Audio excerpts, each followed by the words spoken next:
I'm just ordinary friends and fam. Hey, I went through all the comments on that last video about seeing what you guys wanted to see more of, and for this one, I thought I'd focus on just ordinary and how I run, an elite clan, and hopefully I can give you some tips and tricks on like, hey, this is how we run just ordinary. Hopefully, you guys can take some of it back to your clan and run it similar. So.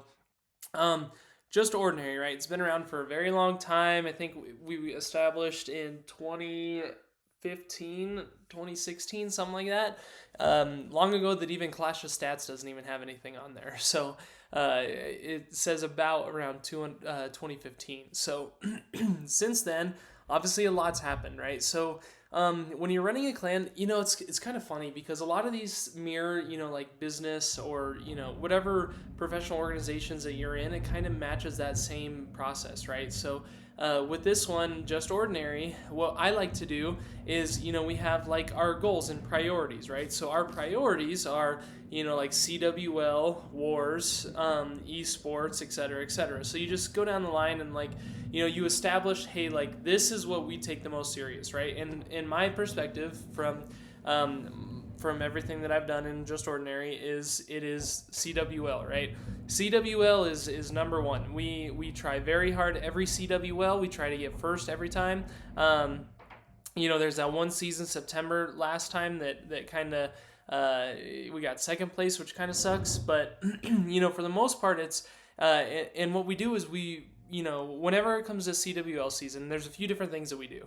I spend time and create all the CWL rosters, right? And this usually takes me, probably 2 hours because I not only like customize each list. So we run 4 clans, which means I'm accounting for at least 60 accounts, at least, right? So we usually have like 5 to 6 extras, for subs or if anyone misses anything in just ordinary. So, in order to run like a great CWL, you need to have like your main 15, and then if you'd like, then you can have any subs after that. But just know, like, if somebody, heaven forbid, loses access to their account, or they quit the game halfway through, they rage quit or something, and then you're down an account for CWL, it's bad news, right? And this is all stuff like most people should know. But so what I do is I go through and I have a tracker, an Excel doc that shows like these are the clans we're running CWL in, and the first thing I'll do is I'll compare their last CWL hit rates. So if anyone's below like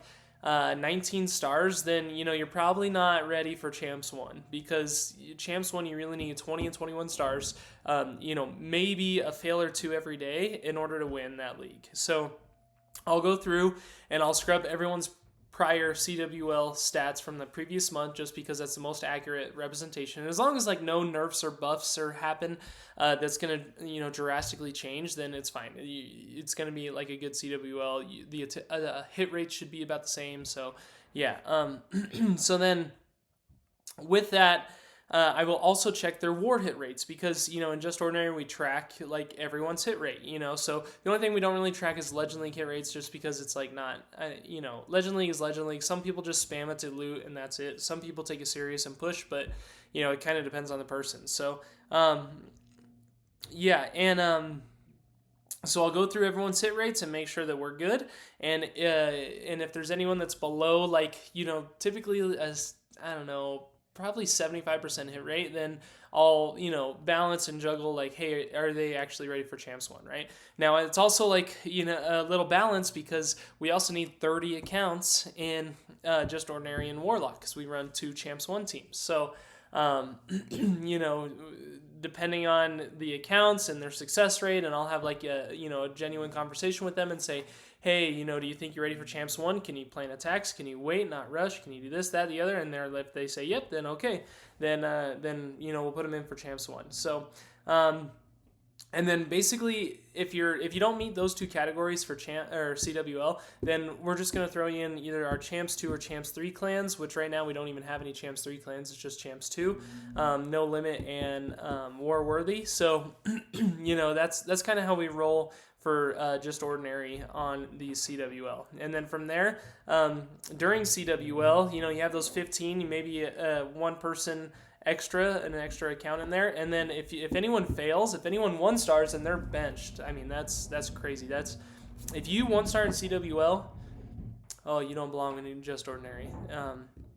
Dealing with a couple of people right now that 1-starred in Champs 2 CWL, so I'm trying to figure out, if it's worth addressing that and removing them or giving them one more shot. I think we're going to give them one more shot just because I don't want them to, it's just frustrating. 1-stars in CWL is the most frustrating thing ever to me. It's just, I don't know how you can 1-star in CWL. All right, so then, so that's basically how Champs 1 works. We'll usually get like a base pack, or, we'll do the most up-to-date bases that are, OP. And then so for Wars, right?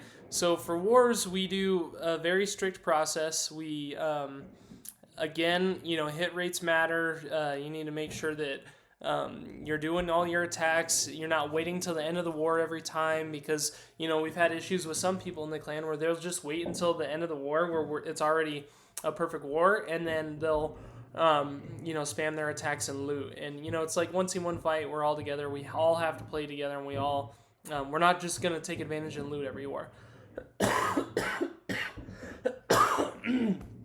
Excuse me, I'm still trying to get over this crud.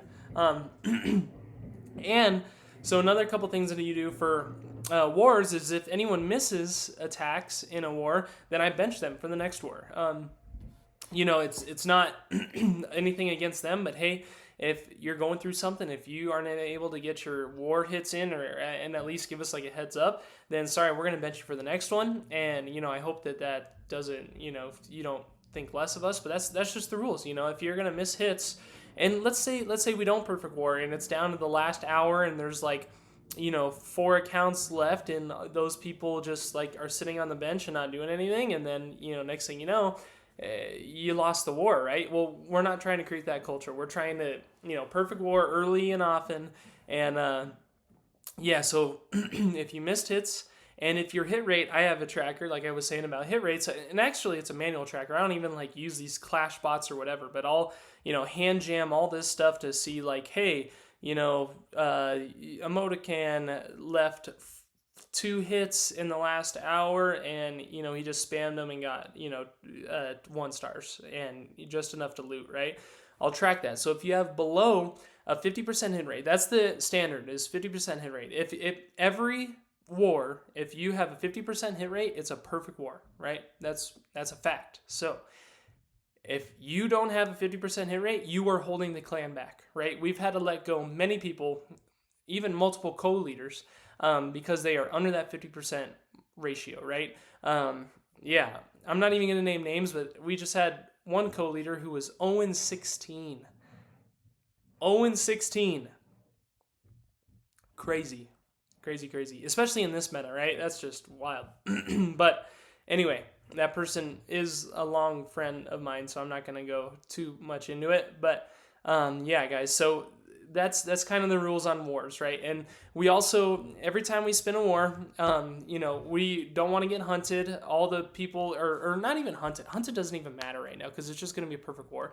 But like a lot of people, and I'm not sure exactly what happened, but like addicted to cock, Clash of Clans, that clan, they were on like a 100 win streak or something, and then they lost a war, but they didn't even have any people attack. So I think that means like that they spun somebody that was a co-leader or a leader, like kicked everyone out, and they couldn't get any hits in, and then they lost, right? Well, that's like our biggest fear in Just Ordinary, which is why I spin war by a few different principles, right? First of which is because we really care about our war log, right? So we're on a 60 win streak right now, and this could turn out to be 61, which is huge. Every win is huge, right? So a few rules that I do on this, right? Now, back in the old day, it was a lot harder to perfect war, and it was a lot easier to snipe and hunt and get red lines. So back in the day, I used to have everyone in the clan that was a friend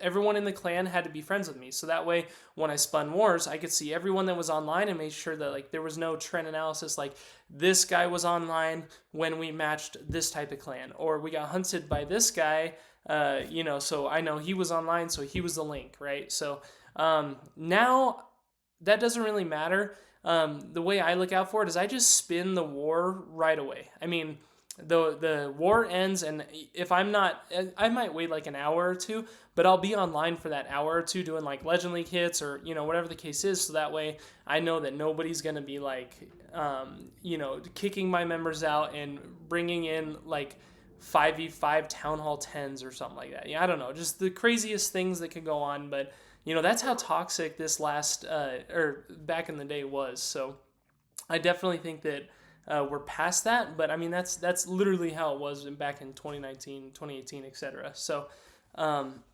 yeah, now that we're back in the loop, it looks like Jasper, he actually missed a few different attacks on wars, so we actually sat him for a few wars, but it looks like he's going to be back now.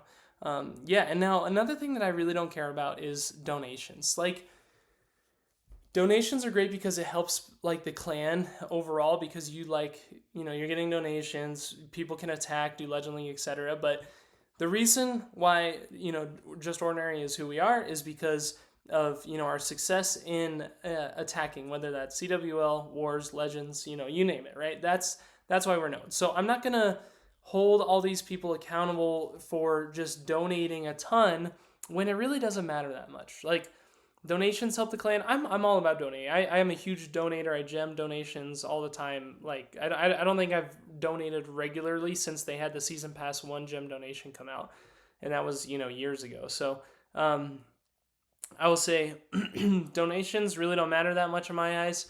Yes, it helps the clan be more smooth, but typically if I'm online, I'm gemming every donation there is, except for 1 gem donations for like archers, goblins, and barbarians. If it's 2, then I'll do it, like minions, right? But the rest, I'm just not, I don't care. Donations really don't matter that much. I'm more about like your hit rate, success, activity, that kind of thing, right? Another thing you'll see in here is the longest person that has been offline is like TGD, and or my brother Hunter, but that was only a day ago. We're super active, super friendly.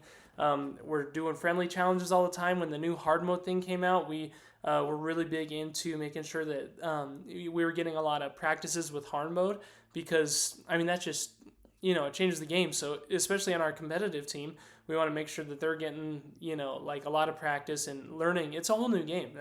Turning into hard mode is just a whole new game. So yeah, and then the other thing I want to say is our esports team, right? I appointed a captain for the esports team, and then they're responsible for communicating that information up and down the channels, the chain of command. And so Mr. Ice Cream is our esports captain, and he has assembled a team of Just Ordinary members. And we are still working the kinks on, the team, the schedule, the time that we're able to play, and all that. So he's doing a great job, very good communication. You can tell he's like an entrepreneur. He's very good, has very good vocabulary, and yeah. So that's how you run an elite clan, right? And you have to hold people accountable. Like, it's so buzzwordy, but I mean, truly it is. Like, if people are starting to fail, like, let's say my deal is if they go 0-4 or worse, like if they have multiple accounts in the clans, but the last 2 wars, if they don't have any triples,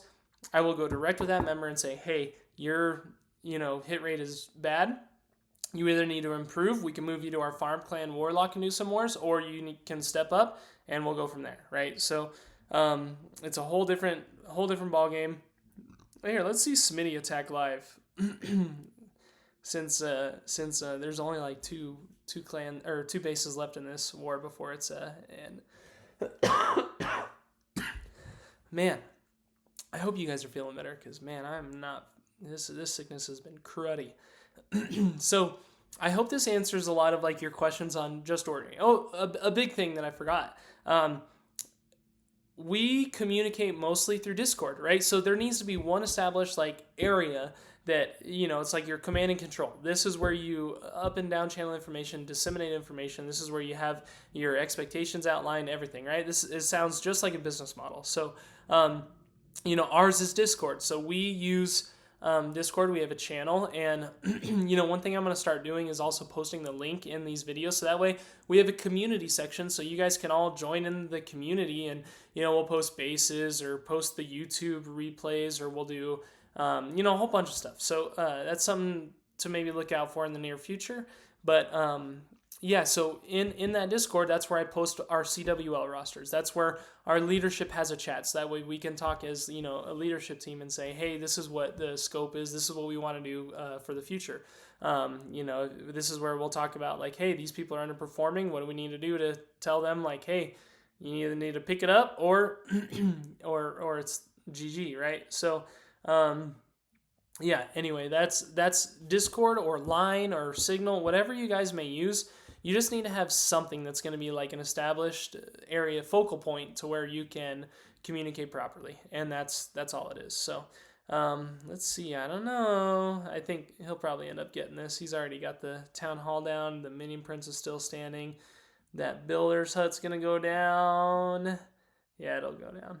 And then, yeah, this should be a triple. Good job, Smitty. Pressure was on. You had no idea that I was recording this live, but it looks like you got lucky. We'll see on the next one. So, yeah, that's how I run Just Ordinary, and it's worked out pretty well. We're super. Oh, here's one more. Aska on for the last one. Oh, this is a tougher base too. Good Legend League base. As soon as this attack ends, we'll split. But if you have any other questions about how to run an elite clan, let me know.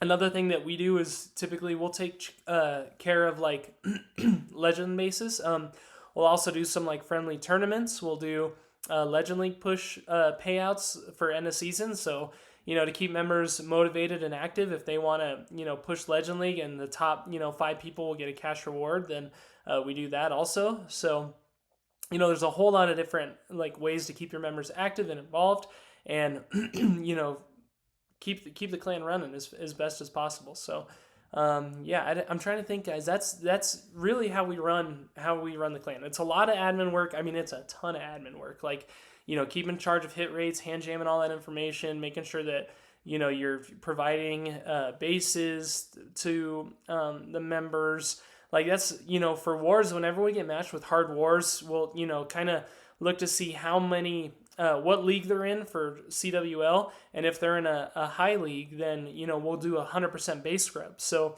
anywhere in the champs, 3, 2, 1, I'll have all my co-leaders log on. We'll go through each of the bases. If there's any that look outdated or they're old or easily tripled in the last couple of wars, even if they're fresh, then we will actually send everyone a new link for their bases, which would, that takes a lot of time, tracking down new bases.